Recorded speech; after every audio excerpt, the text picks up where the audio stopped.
Welcome back to New Day Northwest. Having friends and a healthy social life is great, but sometimes juggling your social calendar along with work and the rest of life can be really, frankly, overwhelming. Here with insight on the topic is work-life balance coach Nicole Tsong. Welcome back to New Day. Thanks so much for having me, Amber. I am so glad we're talking about this because I think everyone felt this during the summer. I don't know if it's because we really wanted to make sure we made the most of it this time or not, but I mean, overwhelmed. Absolutely. I found everyone this summer had like crazy packed social calendars, and really learning how to set some boundaries around that is super important. Okay, so why do you think we struggle with these boundaries? Well, I feel like in general, the time this year was particularly intense for everyone. Like everything was open and we could just do whatever it is that we wanted. And I think also in general, a lot of us tend to be people pleasers and we like to just make everyone happy and say yes to all the events and all the things that are going on.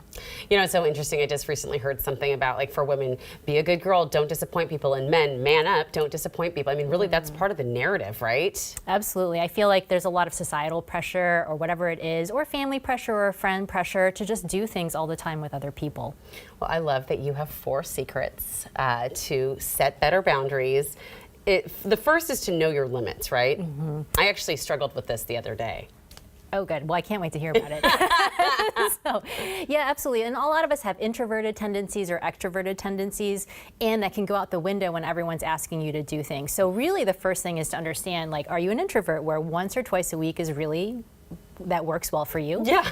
Or you could be an extrovert who's like 5 days a week is great and 2 more on the weekend, and you want to go out all the time. Right, right. Well, for me, I didn't realize, and I said yes to something, and I knew I really just wanted to stay home on a Sunday, and it just didn't turn out for me very well. It was very stressful.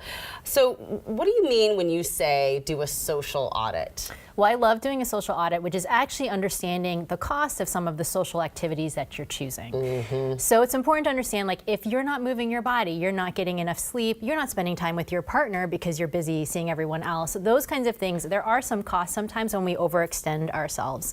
And the other thing to understand also, if you're doing things out of obligation versus what I would consider radical joy. So sometimes it's actually okay to pack your calendar if everything you're doing is bringing you total radical joy. Right. But if things are obligation and you're just doing it because you feel like you're supposed to, that's the place where you want to audit and say, okay, what's the cost of that? I actually would love to be at home and read a book, whatever that looks like. That's what you wanted to do. That's where I was at on that Sunday.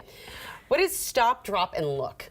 So this one is really around taking time to actually look at your calendar with a bigger scope. So what we tend to do is, like, you get the text, you get the message, you look at your calendar, you're like, there's a gap, and then you say yes. Instead of actually taking time to stop, and if you have a partner, this is really nice to do. My partner and I do this every week. We look at the calendar, we say, do we want to do this? Does this actually work for us? And you can get a little bit better scope of what's going on versus just saying automatically yes to everything that you're available for. Yeah. Empty spaces on your calendar don't necessarily mean you're actually available, because sometimes you need time for you. That is such a great lesson. So how should we think about when we know we're getting overbooked? So for example, when this opportunity presented itself for me, oh, it was such a good idea. It would be so fun for the kids, but I knew it was too much. How do we do that at that point? How do we talk to ourselves and bring it back? Well, this is perfect because this happens for a lot of my clients as well. And actually part of my methodology I teach is around an innate guidance system and starting to understand when you want to say yes and when you want to say no. And your body is actually really great at telling you yes or no. So really at this point it's saying, okay, how do you start to ground yourself, tune in, actually understand, am I a yes for this event? Am I a no for this event?